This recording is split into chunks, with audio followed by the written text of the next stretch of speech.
So I'm Damian Majesta. I'm the founder of VLocal. I founded VLocal officially in 2011. That's when I registered everything and got the trademark and all the branding came through, and I officially put some honey into a jar, kind of sealed it up, hand labeled it, well, hand embossed it, hand wrote it, hand labeled it, and sent it off to a chef. Which is, we sort of seeded, did kind of the same thing as Jacobson as well, as like sort of working with chefs back.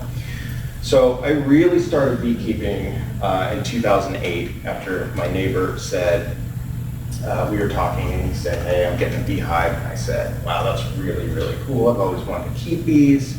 And he said, well, that's awesome. Well, why don't I have my uncle bring you a hive when he brings my hive up?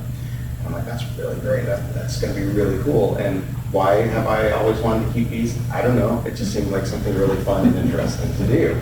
And the thought that you could do it in an urban area was like, wow, okay, I can have a hive in my backyard, right? So I'm in Southeast Tabor. My backyard's not that big or anything, you know. So the idea of having these bees in an urban area and being able to work with these incredibly complex creatures was really fascinating to me.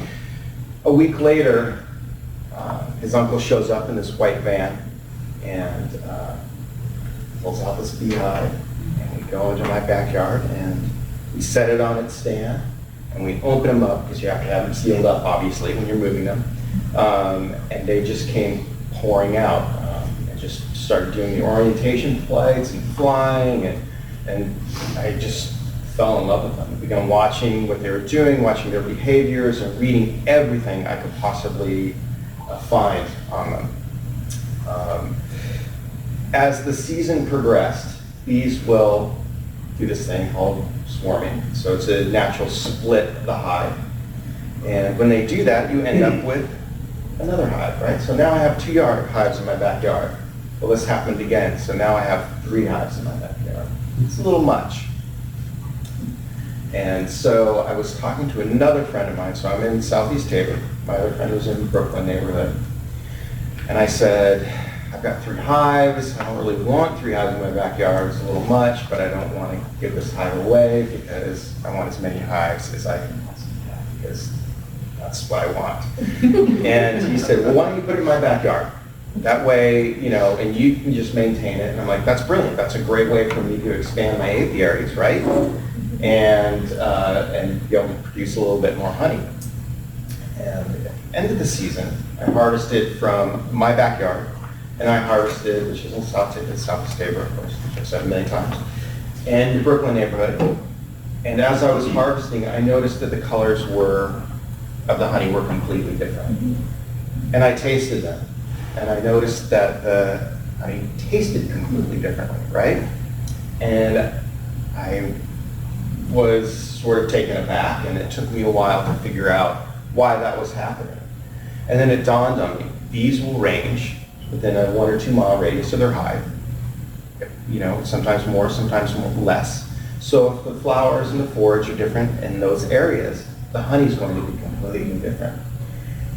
And that's really where VLocal was started. So I came across this idea of, wow, this is neighborhood-based honey.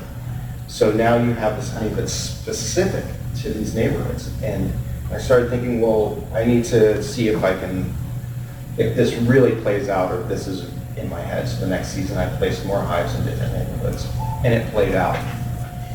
I didn't really think much of it at the time. You know, it was a hobby for me. It wasn't meant to be a business. Part of my background is job development, career development.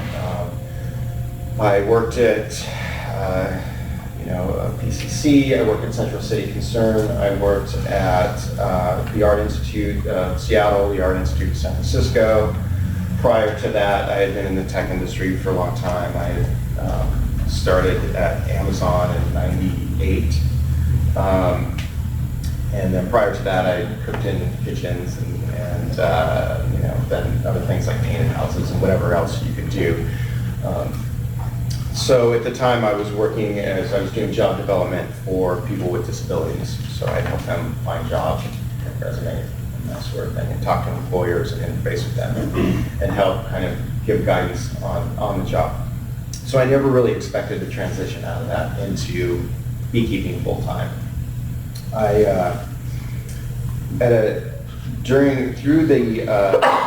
Through the process of kind of being really excited about these different flavored honeys, right? Naturally flavored, of course, these hyper-local honeys.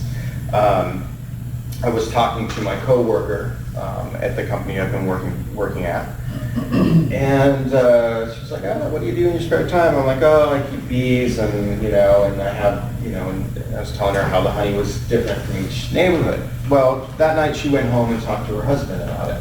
Her husband's a designer, and he had worked for Thomas Kemper, Kettle Chips, and a variety of kind of larger other companies.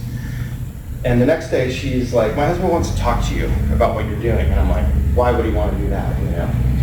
And I'm like, "Okay." So I go and meet with him, and the first thing he says to me is like, "This is really brilliant." And I said, I don't know what you're talking about. This is just, this really basic sort of simple idea." He said, No. This is a really, really brilliant idea. You have no idea how great this is." "Okay." And he goes, "Well, can I do your branding?" And I said, I don't have, I don't have the money to pay you to do the branding. I mean, this guy, this is expensive, and there's no way, I can pay someone to do this. And he says, "No." He says, "I want to do it for free. Just let me do it." And I said, "Okay, sure, go for it, right? That'd be great." And still at this point in time, I'm thinking this is just going to be a little hobby thing. It's not going to be anything big. And so he spent months working on the branding and the labels, and we went through, he's a super pro, so every time we would meet, we'd check in about once a month. Every time we'd meet, he'd have a deck for me, and we'd go through and do his whole presentation. I'm like, "Dude, it's just me, you don't have to do that." But this is the way he's wired, this is the way he does it, he takes it very seriously. And during this period of time, he's telling me we'd meet sometimes, and he would say, "Oh, my wife is getting mad at me because she's like, you need to take some painting gigs, He's like, "But I really believe in this, we have to do this." And we went through just stacks of different names, and one day he calls me up and he said, "I've got it. I've got it." And I'm like, "Okay." He's like, "Can I come over?" I'm like, "Yeah, of course." So he has this whole little presentation, and we start going through it, and I still have his stack to this day, and because it's a guiding force of what we do at BeLocal. It's very important that we maintain that branding and moving forward. So I was flipping through it, I was doing this whole thing, and I was talking to you. I can't even explain, kind of what you do. It's just basically like, well, what would appeal to say, Portland hipsters, what would appeal to grandmas, what would appeal to, this wide range, and he's just showing these kind of different environments, right? And he pulls one up and it's this blank page. And he just stops and he looks at me and he says, "If you don't like this name, I am in the wrong business." And I'm like, "Okay." And he flips it and it just says BeLocal. In the custom font that he made, it just says BeLocal. And I'm like, "That's it. That's what we're calling it." It's brilliant, right? It just captures everything. It's very simple, and he's gets this big smile on his face, and then we go through the rest. So that's how BeLocal was started. I, of course, immediately trademarked it, and and we had these beautiful labels designed that he had done, and we. Being on a budget, one of the strategies that we always take, and we take to this, and that I take to this day, is that, with labels or any sort of branding, we need to be able to use it in multiple places. So how do we, because it's really just a cost thing. So that's a part of the reason our labels are designed. I'm not sure if they're up there, but you'll see that if you look at one of our labels, there'll be a gray space on there. And that's so I didn't have to print up different labels for each variety. Because when you start doing that, then it's like you're only ordering a couple hundred at a time, costs go up. So this way I could order 1,000, 5,000 at a time, costs cost goes down. But that also meant that I had to handwrite each one. And then he had this really beautiful thing where he's like, yeah, you're going to hand emboss it. It's going to be gorgeous. So there's this gorgeous wine emboss on there. You can't quite see it there, but it's basically that, which is lovely. But after you've done a couple thousand of them, it's really horrible. So the idea is that we could use that label over multiple kind of items, which is really important, and it's something we still kind of do today. So I started sort of teasing the idea, talking to folks about it, and the response was really immediate and really positive. And I was a little bit taken aback. And so I was like, well, I have, this is a hobby, I have zero budget for media, for marketing, that sort of thing. So how can I make this happen? I'm like, well, I'm just going to reach out to the media myself. So I started emailing neighborhood papers, KTU, Point TV, like just Portland Monthly, all these places. I was like, this is the project I'm working on. I don't know, are you interested? I've never, that's not my background, so I'm not writing a proper sort of, pitch or anything like that. At that point, I had no idea what a pitch really was. But apparently I was doing it. So I just shotgunned all the stuff out, and they jumped on it. Because it's a unique story. No one had been doing, we also, during this period of time, we did a ton of research. So, and we looked at, is anyone doing neighborhood-based honey? Nobody had thought of doing it that way, which I was stunned, actually, that no one had thought of it, because it seems so obvious now. So it was a really unique story, and of course we know that the media really likes a story kind of handed to them, because it makes their job much easier. So it started getting picked up from the small kind of neighborhood papers to different magazines and like KTU, and it just started kind of building from there. At that point, I started seeding to chefs, which is, I think, really important, and it's much the same as Jacobsen and Ben had done, is one of the chefs, luckily, that a friend of mine had worked with is Tyler Florence, so he's a big, celebrity chef, and one of the things that he did is, he's like, well, why don't you send me some? I'm like, great, yeah, I'll send you some. So I actually sent him the first batch of our neighborhood-based honey. And this was in January of 2011. 2 days after it arrives, I noticed that he had tweeted out to his 300,000 followers about the honey, and it's him making breakfast. It's a nice photo of him on his granite countertops at home with our honey and talking about breakfast for his family. And that's really when it dawned on me the power of social media, the power of partnering with different folks who have larger access to social media and media than you do. So that I couldn't have paid for that sort of exposure. So orders started rolling in. And then I started getting, as things kind of progressed, I started getting calls from chefs here, like Vitaly Paley, who's another James Beard Award-winning chef. So I was able to partner with him.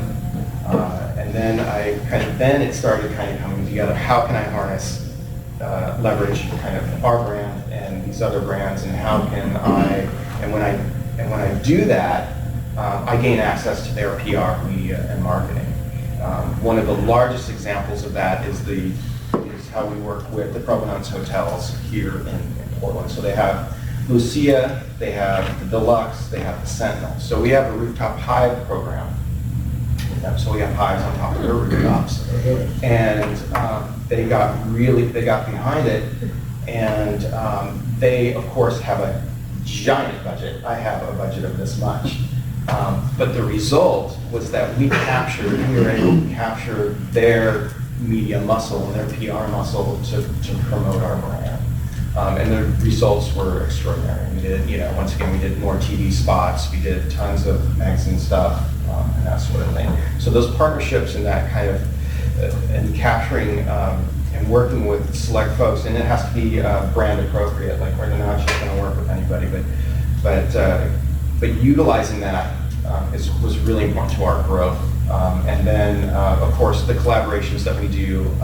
So We work with Assam, where we have, once again, we have our branding on there. We've done beer collaborations where they put our branding on the bottles. And if you continue to do that, you can work with a very, very small budget, but get your name out there. Really, really important to our growth and what we've done. Probably the biggest partnership recently was our decision to partner with Jacobsen Salt.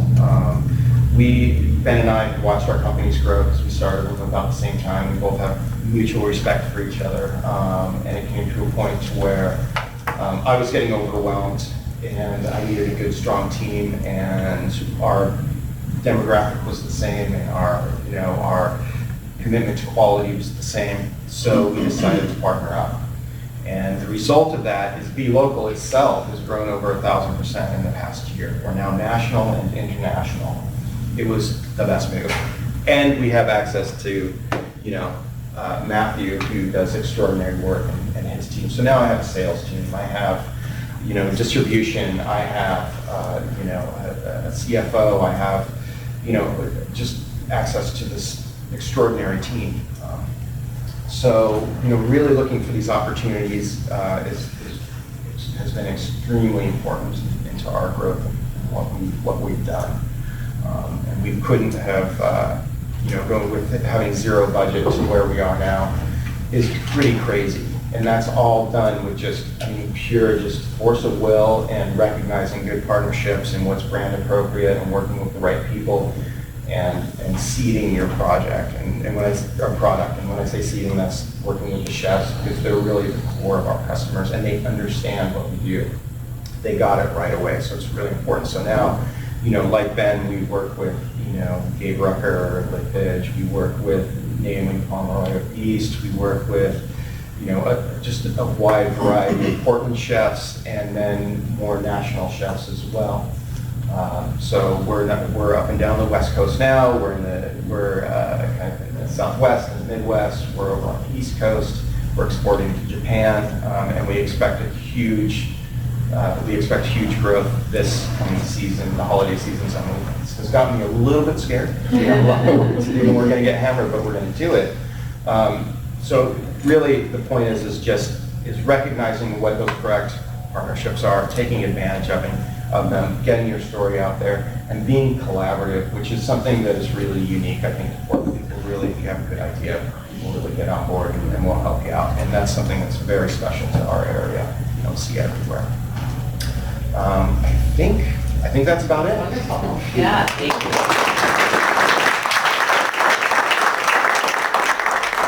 What are some of the themes that are coming through? Some obvious ones. Collaboration. Yes. Collaboration. What else? Quality. Good. Having a very clear story. A great story. Absolutely. Can partner with us. Partnership. Yeah. Low budget organic starts. Yeah. And thought leader outreach, right? What they've done so well is they've tapped a high echelon of professional people who have great followings. And of course, they had to have high quality product. They couldn't come and schlep their, low quality product because those people wouldn't have even given them the time of day. But once they were able to show them what great quality product they had, those people then were able to propagate the message, which is so important and such a big piece of the modern marketing model because of the social networking platforms available to us. One call or one meeting, right, with somebody with 300,000 followers made all the difference for you. Yep. One person. So that's unusual. Usually it takes even more than that, and I'm sure you continue those engagements. But it's a very that's why we have featured these folks because it's not money. It's relationships, it's engagement, and that's what's so important that you can do it. So I hope that you're imbued with hope and kind of this, I'm in awe of this, really, because we often work with big budget enterprise folks, and they're spending a lot of money. They're doing TV ads, or they're doing, and at the end of the day, it's not always that wins the day, and it's kind of fun to hear, especially in a Portland flavor. Okay.